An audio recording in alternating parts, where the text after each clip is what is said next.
ପୂଜା ସରିଲୁ ଚାଲୁନୁ ଯିବା। ରହ ମୁଁ ଟିକେ ବାବାଙ୍କୁ ଦେଖା କରିସ। ବାବା ସେ ସମୟ ବାବା ତ କିଏ ଲୋ ସେ ଭଣ୍ଡ ବାବୁ ସବୁଦିନ ଦେଖା ନ କଲେ ତାର ଭାତ ହଜମ ହଉନି ଏବଂ ତୋରି ପରି କେତେ ଲୋକମାନଙ୍କ ପାଇଁ ସେ ଶାରଦୀ ବାବା ସୁର ଉପରେ ଭଣ୍ଡ ବାବାରେ ନିଜକୁ ଭଗବାନ ବୋଲି ଭାବୁଛନ୍ତି। ଶମ୍ଭୁ ବାବା ତୁ ସେମାନଙ୍କ ପରି ନୁହଁ। ସେ ଖୁବ ଭଲ। ସେ ଆଜି ଯାଇ ମତେ ଯାହା ଯାହା କହିଛନ୍ତି ସବୁ ସତରେ। ହଁ ନା ଗଲୁ ତାଙ୍କୁ ପଚାରିବୁ ମୋ ବାହାଘର କେବେ ହବ? ଆଜି ଯାଇ ତ ମୋ ବାହାଘର କଥା କହିପାରିଲେନି ଆଉ ତୋ ବାହାଘର କଥା କଣ କହିବେ? ଏ ବୁଝିଲା ପାର ମେନ୍ କଥା ତ କହିପାରିବି ଆଉ କି ବାବା ସେ ଲୋକ ତାକୁ ଭଣ୍ଡା ବୋଲି କହୁଥିଲା ବେଳେ ତୁ ଯେ ତାକୁ କାହିଁକି ଆସୁଛୁ ମୁଁ ସେ କଥା ବୁଝିପାରେନି। ତତେ ଥରେ କହିଲି କଣ? ବାବା ଆଜି ଯାଇ ମତେ ଯାହା ଯାହା କହିଛନ୍ତି ସବୁ ସତରେ।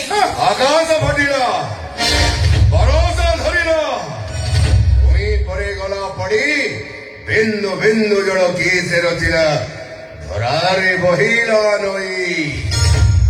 କର୍ପୂର ଗୌରଂ କରୁଣାବତାରଂ ସଂସାର ସାରଂ ଭୁଜଗେନ୍ଦ୍ରହାରଂ কর্পূর গৌরং করুণাবতারং সংসার সারং ভুজগেন্দ্রহারং সদা বসন্তং হৃদয়ারবিন্দে সদা বসন্তং হৃদয়ারবিন্দে ভব ভবামি সৈতং নমামি ভব ভবামি সৈতং নমামি। জয় শম্ভু শম্ভু জয় বাবা জগতেশ্বর জয় বাবা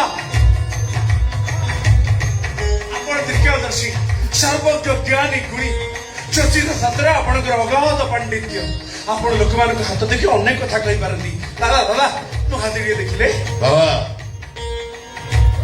ହାତ ପାପୁଲ ରେଖା ଅଦୃଶ୍ୟ ଶକ୍ତିର ଚିତ୍ର ନୁହଁ ହାତ ପାପୁଲ ରେଖା ପ୍ରାରବ୍ଧ କର୍ମର ବର୍ତ୍ତମାନ ତେଣୁ ପାପୁଲ ରେଖା ଅପେକ୍ଷା ଶଙ୍କରଙ୍କ ଇଚ୍ଛା ଉପରେ ବେଶୀ ଭରସା ରଖ ବାବା। ଦାଦା ମୋ ହାତ ଦେଖି କହିଲେ ମୋର ପୁଅ ଝିଅ କାହିଁକି ହଉନାହାନ୍ତି ଆଉ କେବେ ହବ? ଏ ବବଲୁ ତୋର କଣ ହଉନାହାନ୍ତି? ପୁଅ ଝିଅ ନାଇଁ ନାଇଁ ତୋର କଣ ହଉନାହାନ୍ତି? ହଁ ବାବା ମୋ ହାତ ଦେଖି କହିନ୍ତି ତୁ ବଡ ହଉଛୁ ଏଇ, ତୁ କେତେ ବଡ ଗାଲଟେ କି ତୋର ପୁଅ ଝିଅ କେମିତି ହେବେ? କାହିଁକି ହବନି? ଆମ ସେ ବୁଲୁଆର ତ 3ଟା ଝିଅ ପରେ ଗୋଟେ ଝିଅଟେ ହେଲା। ଆମ ସେ ଗଣେଶ ମଲ୍ଲିକର ଝିଅ କଲେଜରେ ବିଏ ପଢୁଛି ତା ମା ଆଠ ଗୋଟେରେ ଚୁଟି ମେଲା କରି ବସୁଥିଲା ପୁଅ ହେଲା ଏବେ ବେଣୀ ବାନ୍ଧୁଛି ମୋର କେ ହବ ଦେଖିବୁ ନାଇଁ କହିଲି ମୋର ପୁଅ ଝିଅ କେବେ ହବ? ବାବା କୁହନ୍ତୁ ଆଜ୍ଞା ମୋ ପୁଅ ଝିଅ କେବେ ହବ? ତମର ତ ଏ ଯାଏ ବାହାର ଆସି ଫିଟିନି। ଆପଣ ଠିକ କହିଛନ୍ତି ବାବା ସେଟା କଣ ଆଜି ଯାଇ କାଳକୁ ଠିକ କହୁଥିଲି ଆଉ ସତରେ ବାବା ତ୍ରିକାଳଦର୍ଶୀ ଜୟ ବାବା ସବୁ ଓଙ୍କର ଜୟ ଜୟ ବାବା ସବୁ ଓଙ୍କର ଜୟ।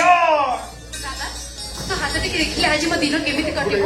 ମୋ ଭଳରେ ଭଲରେ କଟିବ ନା? ତାର ଭଲ ଥିଲେ ମୋର ବି ଭଲ। ଆପଣ କିଛି କହୁନାହାନ୍ତି ବାବା? କନ୍ୟା ଆଜି କାଲି ତମ ରାଶି ନକ୍ଷତ୍ର ଅଶୁଭ ଫଳ ପ୍ରଦାନ କରୁଛି। ଅଶୁଭ ଫଳ ମାନେ କଣ ହବ ବାବା? ତାର ମୋର କଥାବାର୍ତ୍ତା ଠିକ ରହିବ ତ? ସେଇଠି ତ କଥା ଅଛି କନ୍ୟା। କଣ ଅଛି ପଚାରୁଛୁ କଣ? ତମ ଝିଅ ଭିତରେ ତୁ ତୁମେ ଲାଗି ଥାଏ ଆଉ କୋଉଦିନ ଥାଏ ଭଲ ଥାଏ କି?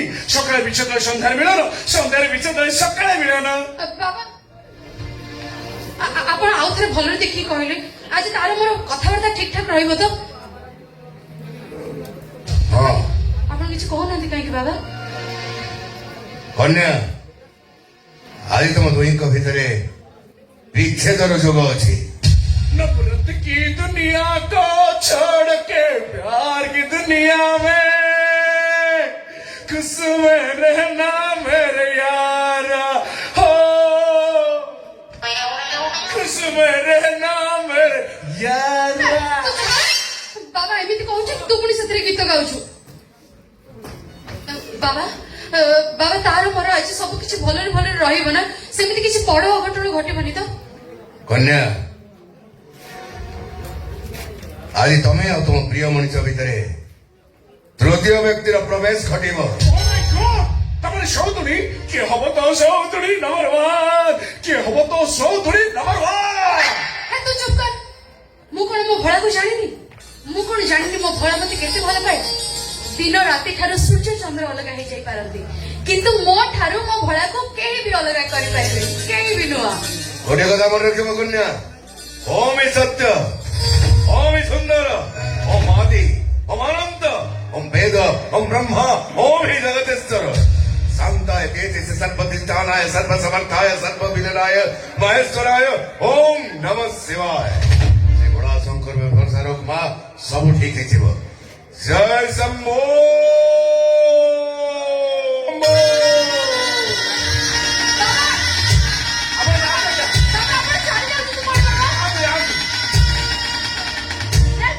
ବାବା ଚାଲିଗଲେ ଭୋଳା ବି ଚାଲିଯିବ କୁଆଡେ ନା ପାର ଆଜିକାଲି ଲୋକଙ୍କ ପୁରା ବ୍ଲୁଟୁଥ ପରି ପାଖରେ ଥିଲେ ଯୋଡି ହେଇଯିବେ ଆଉ ଦୂରକୁ ଗଲେ ସାର୍ଚିଂ ଭରାଇନି ଗୋଟେ ଭାଇ ଚିଉ ଚିଉ ତୁ ଚୁପ କର ମୋ ଭଳା ଆଦୌ ସେମିତି ନୁହଁ ମୁଁ ମୋ ଭଳାକୁ ଯେତିକି ଜାଣିଛି ମୋ ଭଳା ମୋ ଛଡା ଆଉ କୌଣସି ଝିଅକୁ ଆଖି ଉଠେଇ ଚାହିଁବନି এই অনানি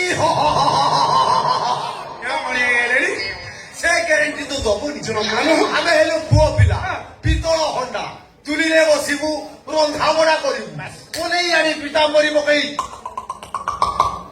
ମାଝି ମୁଦା ଦେଲେ ଯୋଉ ଚିକ୍ ଚିକ୍ ସେଇ ଚିକ୍ ରହିବ ସୁନା ଏ ଗ୍ୟାରେଣ୍ଟି ତ ଆଜିକା ଡେଟ୍ରେ ଭଗବାନ ଦେଇପାରିନାହାନ୍ତି ତୁ ଦବୁ କେମିତି ତୁ ବି ଚାଲି ଆସିଲୁ ତା ସହିତ ତାଳ ପକେଇବା ପାଇଁ ହଁ ତମେ ଦି ଜଣ ବି ମୋର ଗୋଟେ କଥା ମନେ ରଖିଥା ଆରେ ଛୋଟା ସାଙ୍ଗରେ ଠିଆ ହେଇ ଶୁଣିବା ଶୁଣା ତମେ ମାନେ କଣ ଭଗବାନ ଚାହିଁଲେ ବି ମତେ ମୋ ଭଳାଠୁ କେହି ବି ଅଲଗା ଏ କରିବେ ଓଡିଆଇ ସେତେବେଳେ ମୁଁ କହୁଛି ଏବେ ତୁ କହ ଠିକ ଅଛି ମୁଁ କହୁଛି ତୁ ଖାଲି ଠିଆ ହେଇ ଶୁଣୁ ତୁ କହ ଲୋ। ପଛିକିଆ ତୁ ମଝିରେ ରହିଲେ ସବୁ କଥା ଠିକ ହିସାବ ଶୁଣିପାରିବୁ ତୁ କହ ଲୋ। ଆହୁରି ହାତେ ପଛୁକୁ ଆ ହଁ ମୁଁ ଜାଣେ ତୁ ଭୋଳାକୁ ଭଲ ପାଉ ଭୋଳା ତତେ ଭଲ ପାଏ ତମ ଦୁଇ ଜଣଙ୍କର ପ୍ରେମ ଫେବିକାଲ ନୁହେଁ ତ ମାହାଲ ମାଣ୍ଡା ପୁରା ଫେବିକୁଇ ବଢିଆ ଉଠା ବାସ୍ ପ୍ରତ୍ୟେକ ଦିନ ଖରାବେଳେ ତମେ ଦି ଜଣ ମନସୁରୀ ବେଳା ବାରିକି ଯାଅ ସେଠି ଯାଇ ଟୁପୁର ଟାପର ହୁଅ ସେଦିନ ସକାଳେ ସିଏ ଯାଏ ନଣ୍ଡା ସାଙ୍ଗ ମନ୍ଦିରକୁ ପୂଜା କରିବା ପାଇଁ ତୁ ଯାଉ ମନ୍ତ୍ର ପଢୁ ବୁବୁଲୁ, ତୁ କହ ପ୍ରତି ସୋମବାର ତୁ ବାବା ଜଗନ୍ନାଥ ମନ୍ଦିରରେ କ୍ଷୀର ଠାରୁ ଆଉ ଭୋଳା ତୁ ଖୋଲା ମେଲା ବାଳକୁ ଏକ ଧ୍ୟାନରେ ଯାଇଥାଏ ଯେମିତି ଉକୁଳି ଖୋଜୁଛି ଆଉ ତ ମନକୁ ନା ଦୂରେଇକି ରହିଛୁ ଉଙ୍କୁଡି କେମିତି ଖୋଜିବୁ ଆ ବସିକି ଉଙ୍କୁଡି ଖୋଜିକି ତତେ କହିଦବୁ ଟିକେ ଶୀତ ଦିନ ଟୋକାଙ୍କର କଣ ବେଳେ ବେଳେ ଡାଲମା ଭାତର ମନ ବୁଝୁଛି ରେ ମାନେ ଏମିତି ଟିକେ ଉଙ୍କୁଡି ଲେଖେ ଯା ବୋଲି ଯା ମମି ଚାଉଳକୁ ପାଟିରେ କାଟି, ହେ! ପଲମି ଚାଉଳକୁ ପାଟିରେ କାଟି, ଇଏ ଝିଅ ପାଟିରେ, ସିଏ ଚକାଟା ଦେଶୀ। ବାବା ଏ କଥା ଆଜି କହିଥିଲେ ତା ବିଷୟ ବୁଝେଇବା ନା କଣ କହିବା ଏ ପତ୍ରାବତୀ ବେଳାରେ ଟାଣି ହେଲାଣି ଆରେ, ତା ନଜରରେ ଚିକାର ଦେଲା ଏମିତି କହିଥାନ୍ତେ କାହିଁକି ସେ କହିଲେ ସେ ହଳଦିଆ ବାବା କଥା କହିଲେ ହଁ। ଇରେ କଣ କହିଲେ ବାବା କହିଲେ ଭୋଳା ବାର ମধ্যে ଦୁର୍ଦ୍ଦନାର ଏଣ୍ଟ୍ରି ହବାକୁ ଯାଉଛି ବାସ୍, ଆର। ବାବା ଭୋଳା ଶଙ୍କର ଆଏ, ରହିଥା ପାର ରିସର୍ଚ୍ଚ କର ତାରି ଟିକିଏ ଇରେ ବବୁଲୁ ମତେ ଯାହା ଲାଗୁଛି ସେ ଝିଅଟା ଉପପଡା ଝିଅ କେକିଡି ନୁହେଁ ତ ହଉ ଭାଇ ମତେ ସେ ଲାଗୁଛି ଏ ଚୁପ କର ମୋ ଭଳାର ଚଏସ୍ କଣ ଏତେ ଖରାପ ହଁ ସେଟା ତତେ ଗୋଟେ ସଂସ୍କୃତି ଶିକାର। ଆହୁରି କିଛି ନା ମାର୍ଗଶିର ମାସରେ ଧୋତି ପକେଇକି ଥଣ୍ଡା ଧରିଛି ଏ ଓଇ, ବାବା କହିଛନ୍ତି ଘଟଣାଟା ଆଜି ଘଟିବ ସେଇଥିପାଇଁ ଭଲ ଆଜି ଦେଖା ନାହିଁ ଆଉ ମତେ ଲାଗୁଛି ସେ ଝିଅକୁ ଦେଖା କରିବାକୁ ଯାଇଥିବ ଦେଖା କରିବାକୁ ଯାଇଥିବ କହିବେ ମୁଁ ଆସିଲା ବେଳେ ଦେଖେଇଲି ପୁଣା ଦୋକାନ ପାଖରେ କୁରୁକୁରି କିଣୁଥିଲା ମତେ ଲାଗୁଛି ପୁଣା ଦୋକାନ ପାଖରୁ ତୁରୁକୁରି ମିଟରେ ମେରେ କୁରୁକୁରି ନେଇଯିବ ନେଇ ତାର ନୂଆ ପ୍ରେମିକାକୁ ନେଇ କହିବ କାଢ। I ଏ love ଚୁପ କର ରବେ ଝିଅଟା ଅଛି ରହରେ ତମମାନେ ସେ କଥା ମନେ ରଖ ମୋ ଭଳା ଆଦୌ ସେମିତି ନୁହଁ ମୁଁ ମୋ ଭଳାକୁ ଥରେ ଡାକିବି ମାନେ ମୋ ଭଳା ଆସି ମୋ ପାଖରେ ପହଞ୍ଚେ ହଁ ଏତେ କମ୍ପ୍ୟୁଟର ଏତେ ବିଶ୍ୱାସ ଯଦି ଆସି ପହଞ୍ଚିଲେ ଆମେ ଜାଣିବା ବାବାଙ୍କ କଥା ମିଛ ଆଉ ଯଦି ନ ଆସେ ମୁଁ କହିଲି ପରା ସେ ଆସିବ ଦିନ ବବୁଲ ଛୋଟା କଲେ ଥର ଯଦି ସେ ନ ଆସେ ହଁ ଯଦି ନ ଆସେ ତାହେଲେ ମୁଁ ସେ ସାପୁଆ ପୁଲ ଉପରକୁ ଯାଇ ତଳକୁ ଡେଇଁ ପଡିବି କଣ କରୁଛୁ ତୁ ଏସବୁ ଜିନିଷ ବାଜିଆ ଭୁଲୁ ସେମିତି କହନି ପାର କହନି ତୁ ଏ ପାର सिनेमा देखिलु कि अरे सिनेमा तो नहीं हिरोइन हिरो कुड़ा के हिरो सिंह हिरोइन नहीं नहीं पड़े हिरो कुर्ते के दरे उड़ी आसी हिरोइन हाथ दरे पारो पकड़ सुन पारो पारो